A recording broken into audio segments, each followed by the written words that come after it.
Hey everyone. So we're going to continue on with this understanding of how important descriptive statistics are, and that we're going to be creating these summary statistics in a way that allow us to easily convey what's happening in our data to readers or audience members in a talk. In this particular visualization, I want you guys to start thinking about the fact that depending on the way that you start to convey these summary statistics, you might miss something interesting if you're only doing it in one way. So say we only got the average of a particular variable, but we didn't visualize it with something like a bar graph or a histogram. And we weren't able to see that there were outliers, right? These outliers or these cases that deviate from the norm. And so I want you guys to be thinking about that maybe when we do our descriptive statistics, there's going to be multiple ways that we want to visualize them. And especially too, if we visualize the wrong sort of or pick the wrong summary statistic based on the wrong level of measurement, that we might kind of find ourselves down a path where we're actually missing interesting things in our data. So I want you guys to think about this sort of framework of being very careful about the kinds of choices you make and choices of descriptive statistics that you use, and then ultimately cautious about the kinds of visualizations you choose, because it'll frame whether or not you get to see all the interesting things that are happening in your data. So returning to this idea of levels of measurement, based on the level of measurement, there are different kinds of sorts of descriptive statistics that you can use. They're either going to be in this camp of central tendency, which is like, let's find the center value or the most representative value to represent all the other values, or variability. This is how much the rest of the data varies from that value. And so we'll talk much more in depth about this later on in this unit. But right now, I'm just giving you some terminology, briefing you on it, showing you a little bit what about that looks like in R. And then we'll go back in the next coming lectures, and we'll make that a lot more clear. So if you have a nominal variable, this is one where it's unordered categories, right? It's like, I'm a pear, I'm an orange, I'm an apple. Any of those would be nominal. And in that case, you want to use mode and range. So the central tendency would be the mode. So that's the most common occurring category. And the variability would be the range, right? So the difference between our highest and our lowest value. In the case of ordinal, right, there are these ranked categories, we would still be using mode and range. These are both unideal measures of central tendency and variability. They're the least informative, but if we have certain kinds of data, that's all we can do.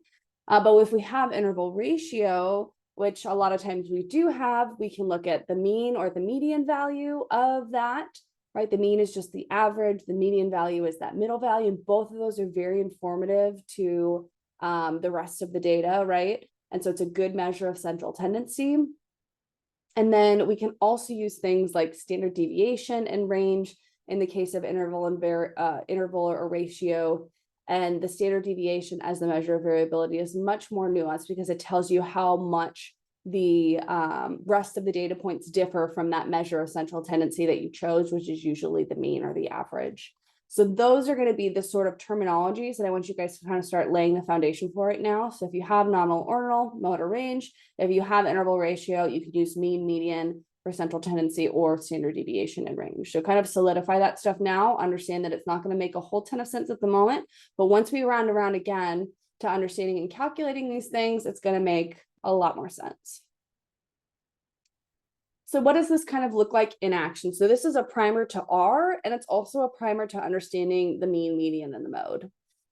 Remember, R is our statistical software platform that we're going to be using in the course. And then it's functionally kind of going to be starting to write your own code as we move forward. You're not going to be doing it for this lecture, but I want you guys to kind of see what that starts to look like. The other thing too to note is that I'm going to be able to put inline code in this presentation because I'm actually making this presentation in R. So R and RStudio is a hugely flexible program that actually allows you to make presentations. You can write research articles, you can make websites off of R. So actually it's very, very flexible, and there are so many different things you can do with it. And so I can talk to you guys more a little bit about that towards the end of the quarter or end of the semester for you guys. but I want you guys to be thinking about the fact that all of this actually is happening in R Studio, which is really powerful. So what's happening in action? So say we have this voting data set that we've already looked at. The descriptive statistics can help us take this data set and make it make a little bit more sense, right? Make it more easy to understand or present. So we can identify a DV and an IV. There's a little typo there. And we can also identify the mean, the median, and the mode, right? So we're using the same columns that we had already, right? So voter name, race, ethnicity, voted in 2020, and rally in 2016. And then remember, we're only doing a snippet, right? So we're only looking at the first 5 entries or first 5 observations, which is voters, right? So the observations are on the rows, right? So all of these different names, each observation is on the rows, and our columns are the different variables. That's an important thing to note. Columns are variables, observations are on our rows. So we can identify the mean, the median, and the mode, depending on what sort of variable we have. So let's start with rally in 2016. So if going back to this, we know based on our last lecture that rally 2016 is interval ratio because it is a count of the amount of rallies that that person attended in 2016. So I can use this single line of code, which has a function called mean. I select from a voting data set. The select function or the select argument is the $sign. I'm going to select from the voting data set rally 2016, which is the variable I want, and input it into the mean function. And this is going to give me the average amount of rallies that somebody went to. I can do that mean function because it's interval ratio, right, is the appropriate measure of central tendency. And because it's not a full number, right, the average number that somebody went to was 0.77 rallies. We can actually say that more often than not, people attended 0 rallies than they did even 1 rally. So more often than not, people went to no rallies, which comports with our understanding of political science, and that protests or rally sort of political behavior is a little bit more costly, and so people do it a little bit less. So that makes a whole ton of sense. But because that average is not a discrete number and it's actually closer to 0, maybe it makes more sense for actually us to choose the median or the central, the most center value in that set, right? And so if we do the median function, so select rally 2016 from the voting data set and input it into the median function, we actually get that the median is 0.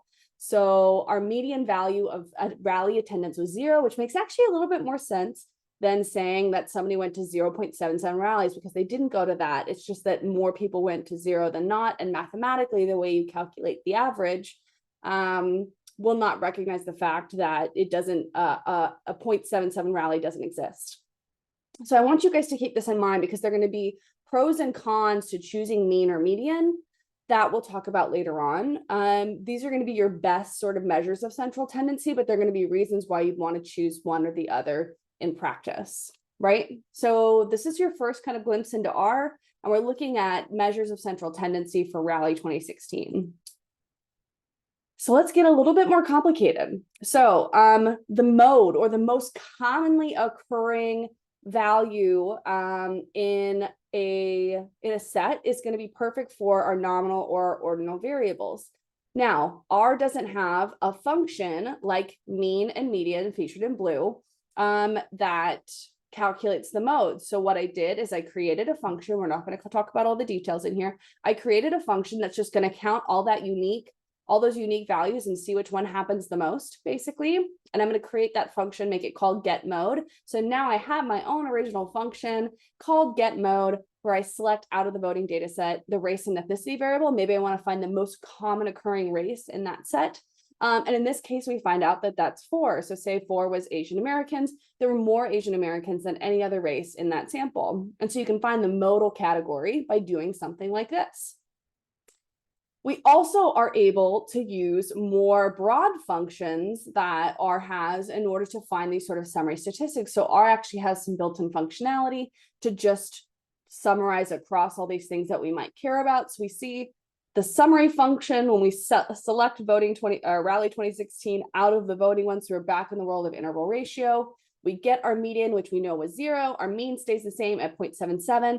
And we actually also get our range. So the minimum value is 0. The max value is 3. 3 minus 0 is 3, right? So the difference between our highest and our lowest. So the range is also 3. We'll actually also get some information on our quartiles, which we won't talk about at this particular moment. But just know how powerful R is in being able to kind of translate all of this information really easily, right? You give it a data set, you can use some pretty simple functions that are going to be then able to help you move forward with creating summary statistics.